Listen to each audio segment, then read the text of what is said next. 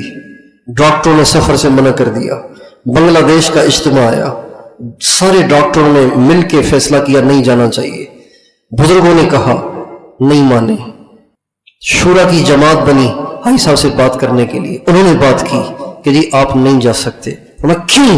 مر جاؤں گا نا، یہی تو چاہتا ہوں۔